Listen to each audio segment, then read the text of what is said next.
Bonjour, je suis Alexis Pinault et vous êtes sur le podcast des gens qui sont curieux, qui ont envie d'apprendre et de comprendre simplement les tendances et évolutions technologiques pour mieux appréhender et conquérir le monde de demain. Retrouvez-moi sur Apple Podcast ou sur toute autre application de podcast et je vous souhaite une bonne écoute pour cet épisode. Alors c'est vrai, ça fait un petit moment que j'ai pas publié de podcast, différentes raisons à ça, j'ai ma boîte qui me prend du temps, et puis je suis passé sur iPad, donc ça change aussi pas mal de choses au niveau de l'utilisation, et là je suis en train de découvrir une nouvelle application qui a l'air vraiment pas mal sur iPad, donc je suis en train de tester. Et en ce qui concerne ma boîte, je me suis fait un nouveau planning maintenant que je sais un peu mieux comment ça fonctionne, ce qui va me permettre normalement de faire une vidéo par semaine et un podcast par semaine, en me laissant du temps libre un peu le week-end, parce que c'était un peu la problématique, c'est que dès que j'avais un truc le week-end, ça devenait vite compliqué. Et en même temps, ça vous permet, vous, d'avoir du contenu que j'espère être intéressant. Donc n'hésitez pas à vous abonner à ma chaîne YouTube ou à ce podcast, de laisser des commentaires, des avis, de vous abonner. Enfin voilà. Tout de suite, on va rentrer dans le sujet. Donc le sujet d'aujourd'hui, c'est la guerre commerciale entre les États-Unis et la Chine, qui prend une nouvelle ampleur, notamment à cause de l'affaire Huawei. Donc on avait déjà parlé de cette guerre commerciale entre les États-Unis et la Chine. Il faut savoir que ce soit sur l'intelligence artificielle, le e-commerce ou même tous les objets high-tech, et la téléphonie en fait partie. Il y en a même qui parlent d'une guerre froide technologique donc entre ces deux pays. Et en fait là, la décision, elle intervient alors que Donald Trump avait annoncé il y a déjà plusieurs semaines d'importantes restrictions aux sociétés américaines pour les sociétés chinoises qui voulaient donc pas que chinoises d'ailleurs, toutes les sociétés étrangères qui voulaient faire du commerce avec les entreprises américaines. Il avait dit que ceux qui jugeraient dangereuses pour la sécurité nationale, il allait les interdire tout simplement de travailler ensemble. Donc Huawei est passé en liste noire, en blacklist chez les Américains, et du coup ils doivent stopper toute relation commerciale avec les États-Unis. Alors pourquoi ? Tout simplement parce que Huawei, et du coup qui a aussi la marque Honor, est soupçonné d'espionnage pour la Chine. Concrètement, être blacklisté, c'est quoi ? Ça veut dire tout simplement que Huawei est privé de tous ses fournisseurs, que ce soit hardware ou software. Donc évidemment, on parle beaucoup d'entreprises comme Google, Intel, Qualcomm, Broadcom, etc. Et du coup, elles ont interdiction de fournir des logiciels et des composants à cette entreprise chinoise. Donc, concrètement, ça veut dire quoi ? Ça veut dire que même s'il y a une version open source d'Android que Huawei va continuer d'exploiter un petit moment, on va en parler un petit peu, en fait, ils vont plus avoir le droit d'utiliser tous les services de Google, comme le Play Store, comme YouTube, comme Gmail, mais aussi toutes les applications comme Facebook, WhatsApp, etc. Donc c'est un handicap énorme, et ça veut dire aussi qu'ils ne vont plus pouvoir créer leurs composants grâce à des sociétés américaines comme Qualcomm par exemple. Il faut savoir que Huawei, c'est 70% de progression en Europe, donc pour le coup, c'est quelque chose qui nous impacte aussi énormément, parce qu'il y a beaucoup d'Européens, beaucoup d'Américains et beaucoup de Chinois qui utilisent du Huawei, et vraiment, on se retrouve entre deux feux. C'est pas un conflit, comme ça a été souvent dit dans les médias, Google-Huawei. Non, au contraire, eux, ils bossent ensemble pour essayer de trouver des solutions, mais c'est un conflit vraiment américain, Amérique vs Chine. Et pour le coup, ça peut impacter d'autres entreprises, ça en impacte déjà un petit peu d'autres, mais par exemple OnePlus, Xiaomi, ça c'est pour les téléphones, mais ça peut être aussi DJI, il peut y avoir vraiment d'autres répercussions sur plein d'autres entreprises chinoises, et en fait ça crée un climat de tension qui est vraiment palpable. Alors il y a différents problèmes à ça. Tout d'abord, ça pose un problème pour les entreprises américaines, pour les fournisseurs américains, parce que Huawei il est toujours d'ailleurs, le numéro 2 mondial des smartphones. C'est aussi dans les premières entreprises à déployer la 5G sur ces téléphones, etc. Ils sont pas mal en avance là-dessus. Et au final, les fournisseurs américains, ça leur fait perdre un gros chiffre d'affaires, parce que ils produisaient grâce à Huawei énormément énormément de téléphones. Et ça pose aussi un gros problème parce que, vous le savez, la Chine fabrique énormément de composants pour iPhone et pour Samsung, donc ça va impacter aussi d'autres entreprises, notamment comme Apple. Et la question qu'on peut se poser, c'est est-ce qu'il faut rivaliser aujourd'hui avec la Chine ? Est-ce que cette escalade de tension est nécessaire ? On voit que par exemple en Chine, elle va se traduire par des taxes douanières importantes pour Apple qui vont donc impacter leurs marges. Autre problème également, c'est qu'en Chine, ils sont très patriotes et pour le coup, ça crée un sentiment anti-américain assez fort en Chine et il y a beaucoup de Chinois qui proposent d'acheter plutôt du Huawei que du iPhone, etc., etc. Donc que ce soit au niveau politique ou au niveau social, c'est un coup de pression qui fait plaisir à personne. En même temps, voilà, c'est vrai que Huawei avait pris beaucoup de place, et notamment aux États-Unis, mais bon, ça fait aussi partie de la concurrence. Et quand je disais que ça impactait aussi les entreprises américaines, par exemple, Android, qui va donc plus pouvoir être utilisé par Huawei, enfin, la version open source va pouvoir être utilisée, mais pas par exemple, le nouveau Android Q, il va pas être sur Huawei. Quand on voit que Samsung, ses ventes ont diminué de 8%, que Apple ont diminué de 3,2%, etc., et que, à l'inverse, Huawei, ses ventes ont bondi de 33,6%, et aujourd'hui, les utilisateurs de Android, c'est notamment les utilisateurs de Huawei, et du coup, Huawei participe vraiment beaucoup au développement de Android et puis de plein d'autres applications aussi. Donc s'ils sont privés de ça et qu'ils changent pas de téléphone, ça va faire aussi un coup dur pour Google, pour Facebook et toutes ces applications en fait américaines. Alors il n'y a pas que du négatif, évidemment, heureusement il y a aussi des choses, on va dire plutôt positives dans ce malheur. Les fabricants chinois par exemple, ils ont anticipé cette escalade de tension qui était déjà palpable depuis un petit bout de temps, notamment ils se sont constitués un stock de composants auprès des entreprises américaines, un stock qui est essentiel et qui va leur permettre de tenir pendant plusieurs mois, au moins 3 mois normalement. Il y a aussi le fait qu'ils peuvent utiliser Android, alors en version open source, c'est vrai que c'est pas l'idéal, mais au moins ils peuvent utiliser Android. D'ailleurs, sur cette utilisation d'Android, ils sont également en train de réfléchir à un futur OS, donc un système d'exploitation pour ce nouveau Huawei. C'est quelque chose qu'ils avaient déjà anticipé, encore une fois. Et apparemment, ce nouveau OS va va avoir comme structure de départ la version open source de Android. Et du coup, ça va leur permettre tout simplement de faire un écosystème qui va être, on va dire, copain avec l'écosystème américain. Et normalement, on va pouvoir installer des applications Android. Le seul problème, ça reste que les applications américaines, normalement, ne vont pas pouvoir être installées dessus. Mais ça permet notamment de ne pas avoir à recréer un nouveau store et que les développeurs aient besoin de recréer de nouvelles applications pour être compatibles avec cet OS-là. Là, ça sera compatible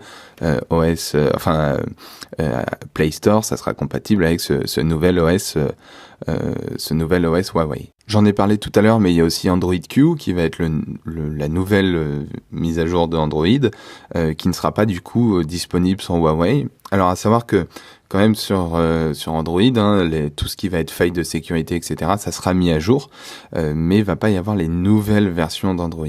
Il y a quelque chose aussi qui permet de se dire que tout simplement les Chinois vont aussi avoir des forces de négociation parce que déjà Huawei, ils fabriquent depuis plusieurs années leurs puces, etc. Mais ils en achètent aussi aux États-Unis parce qu'il y en a certaines qui sont meilleures. Bon, là, c'est un petit peu compliqué, mais ils en fabriquent et ils en achètent. Voilà. Donc, rien nous dit que demain, ils vont pas pouvoir créer à 100% leurs puces et j'espère pour eux, ça leur permettrait vraiment de s'en sortir. Moi, de mon point de vue, une des solutions, ça serait aussi que Donald Trump revienne sur cette décision. Parce que la Chine, ça reste quand même un élément important dans le commerce international. Et là, ça va bloquer un peu les négociations et il n'a pas trop intérêt à faire ça. Donc peut-être qu'il va revenir sur ses décisions. Après, on sait que Donald Trump, il est un peu impulsif, un peu sanguin. À voir ce que ça va donner. Donc ça va aussi, à mon avis, pas mal dépendre de la réponse de la Chine à ça. On verra. Huawei a répondu à donc cette attaque, si on peut dire ça comme ça, américaine, et c'est plutôt positif. Alors c'est plutôt le positif dans le sens où ils sont assez confiants. En même temps, ils vont pas montrer que ils sont pas bien, mais voilà, ils sont plutôt confiants. Donc déjà, ils ont appelé les Chinois à ne pas boycotter les produits américains. Ça, c'est une première chose. Deuxième chose, ils ont dit, alors je cite, le personnel politique américain, par ses façons de faire à l'heure actuelle, montre qu'il sous-estime notre force. Et notamment, après, ils parlent de la 5G. Ils disent que ça sera pas affecté sur les téléphones Huawei, la 5G, et que justement, eux, ils ont de l'avance technologique là-dessus, et que il faudra au moins 2-3 ans pour que les autres entreprises, notamment les entreprises américaines, puissent rattraper Huawei. En tout cas, les autorités américaines, elles ont octroyé un délai de 90 jours à Huawei pour lui infliger la sanction. Donc ça le permet à Huawei aussi de se retourner, de traiter quelques accords, etc. encore pendant 3 mois, avant de se retrouver sans les États-Unis pour lui fournir que ce soit des logiciels ou du matériel. Autre solution de négociation qu'a la Chine, et pas des moindres pour le coup, c'est vraiment un des plus gros, c'est que oui, c'est sûr, il y a beaucoup de matériel, de puces, etc., qui sont fabriqués aux États-Unis, mais faut savoir déjà que la Chine aussi en fabrique beaucoup aussi pour les Américains, donc ça peut être quelque chose pour négocier, mais il faut savoir aussi que la matière première pour fabriquer ces puces vient également de la Chine, notamment des minerais qui sont assez rares et qui sont disponibles qu'en Chine. Donc pour le coup, la Chine n'a pas rien pour se défendre, et c'est pour ça que je parlais d'escalade de tension, parce que bon, déjà on était un peu dans une escalade de tension, mais là pour le coup, s'y répondre de façon, par exemple, nous on n'exporte plus rien vers les États-Unis si vous ne redonnez pas la licence à Huawei, ça peut faire très très mal aux Américains aussi. Et comme je le disais tout à l'heure, il y a un OS qui va sortir, donc l'OS va sortir normalement en automne, il va utiliser donc l'open source d'Android. Pourquoi ? Tout simplement parce que ça va plus vite à développer, même si ça fait déjà un petit bout de temps qu'ils sont en train de travailler dessus, parce que justement ils voulaient prendre de l'avance et être sûr de ne pas se faire dépasser par les États-Unis. Donc, ils sont en train de développer leur propre OS sur l'open source d'Android, ça facilite le dev, et surtout, ça facilite aussi la compatibilité avec les applications Android. Donc, le Play Store sera interdit sur ce nouvel OS, mais par contre, on pourra très bien utiliser des applications Android, en tout cas, dans un nouveau Play Store, mais ça permettra de ne pas avoir besoin de les redévelopper d'une autre manière pour que ça soit compatible. Seul bémol, encore une fois, c'est qu'il n'y aura pas d'application américaine, il n'y aura pas Facebook, il n'y aura pas WhatsApp, il n'y aura pas Instagram, etc. Et pour le coup, d'un point de vue européen, c'est assez embêtant, parce que autant les Américains peuvent utiliser que des applications américaines s'ils veulent, autant les Chinois, ils ont WeChat, ils ont TikTok, ils ont tout ça, donc ils peuvent aussi largement se passer des applications américaines, et d'ailleurs, il me semble pas énormément qui sont autorisées en Chine. Mais pour le coup, nous les Européens, on utilise aussi bien du TikTok que du Facebook ou autre, et pour le coup ça peut être vraiment impactant pour nous, et j'ai l'impression que ces deux grands puissants qui se battent là, au final ceux que ça va le plus impacter, c'est nous, parce qu'on est décisionnaire de rien, on peut rien dire, je sais pas si on va dire quelque chose d'ailleurs, mais ça serait peut-être bien, et en tout cas on va être vraiment impacté nous par ça, alors qu'on est totalement impuissant face à ce qui se passe. Donc ce qu'il faut bien comprendre là-dedans, c'est que c'est quelque chose de politique. C'est un rapport de force entre deux pays, c'est celui qui a la plus grosse. Ça a toujours été comme ça, plus ou moins. Là, ça l'est encore plus depuis notamment l'intelligence artificielle et puis les nouvelles technologies. La question, moi, que je me pose, c'est que, alors certes, aujourd'hui, par exemple en Europe, on est dépendant de beaucoup d'applications, notamment d'applications américaines, mais attention, parce qu'on est aussi de plus en plus dépendant au fur et à mesure d'applications chinoises. Je pense à TikTok, je pense à WeChat, je pense à des choses comme ça. Alibaba qui commence à prendre aussi du poids en Europe, etc. Pendant très longtemps, ils étaient fermés et on n'avait pas trop la possibilité de les utiliser, etc. Mais maintenant qu'ils se sont ouverts et qu'ils sont dans un modèle d'expansion, je me dis que peut-être bientôt on trouvera plus utiles les applications chinoises que les applications américaines. Et si Hongmeng OS, donc qui est l'OS qui va sortir de Huawei, si cet OS-là est meilleur peut-être que Apple ou Android, est-ce que c'est pas la mort de Android et la mort des applications américaines? Est-ce que Donald Trump se tire pas une balle dans le pied? Alors là, c'est vraiment des spéculations, parce que pour le coup, il faut vraiment qu'il sorte quelque chose de bien, Huawei, pour concurrencer les États-Unis. Mais pourquoi pas? On peut se poser la question, est-ce que demain, c'est pas les Chinois qui auront le monopole en Europe, plutôt que les Américains? Est-ce qu'ils vont pas sortir des réseaux sociaux qui vont plus nous plaire que Facebook ou Instagram? Le gros problème pour les sociétés américaines aussi, enfin pour les Américains en général, c'est que, donc on l'a vu, ça impacte les entreprises de la tech, mais ça impacte toutes les relations commerciales. Et notamment, un des plus gros exportateurs aux États-Unis, c'est Boeing, et ça peut vraiment impacter Boeing. Alors après, je relativise, parce que Donald Trump, il a avoué un peu, on va dire, que c'était un bluff.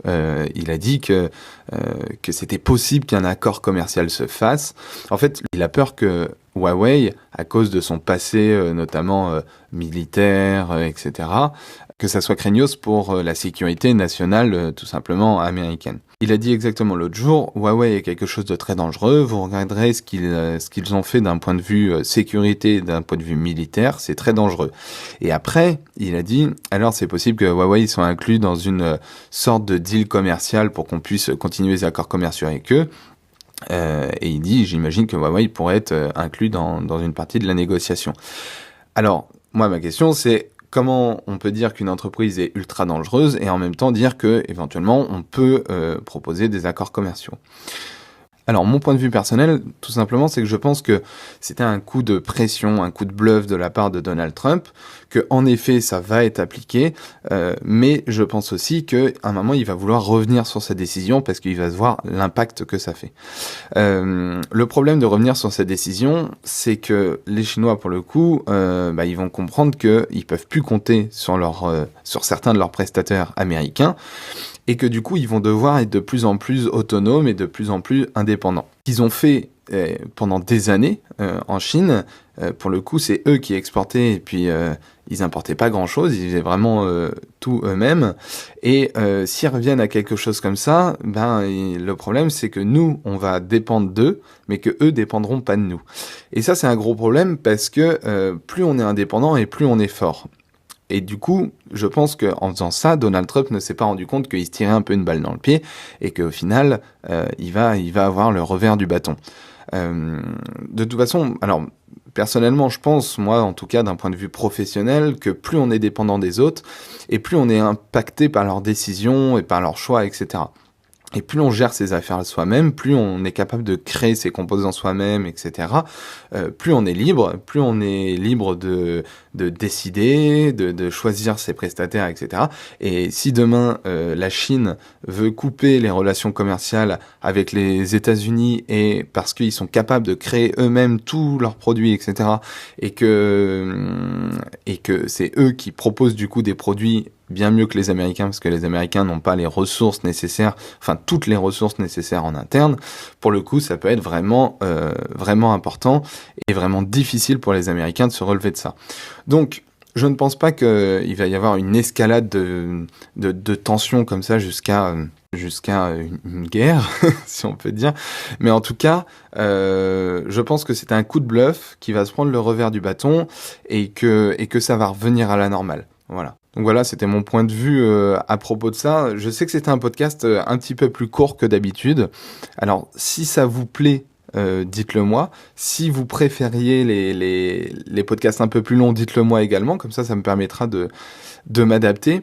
Là, tout simplement, il était un petit peu plus court parce que c'est un sujet très important, donc j'avais envie d'en parler, mais c'est pas un sujet sur lequel il y a 20 000 choses à dire. Mon analyse, vous l'aurez compris, c'est que je trouve que c'est un petit peu un coup de sang qui s'est passé et que je pense qu'ils se tirent une balle dans le pied parce qu'ils ont tout intérêt à travailler ensemble plutôt que à faire ça de leur côté. En tout cas, pour les États-Unis, parce que les Chinois s'en sortent un petit peu mieux pour être autonomes, on va dire. Après voilà, n'hésitez pas à me faire un retour du coup sur ce podcast, si vous avez aimé, si vous n'avez pas aimé, etc.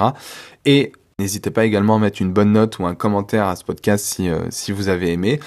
Évidemment, abonnez-vous si vous voulez en avoir d'autres. Il n'y a pas de questions cette semaine, hein, je me répète, hein, vous pouvez aller sur mon Instagram et m'envoyer en message ou en story une question et j'y réponds dans le podcast de la semaine prochaine. En tout cas, je vous remercie beaucoup d'avoir écouté et je vous dis à très bientôt. Ciao.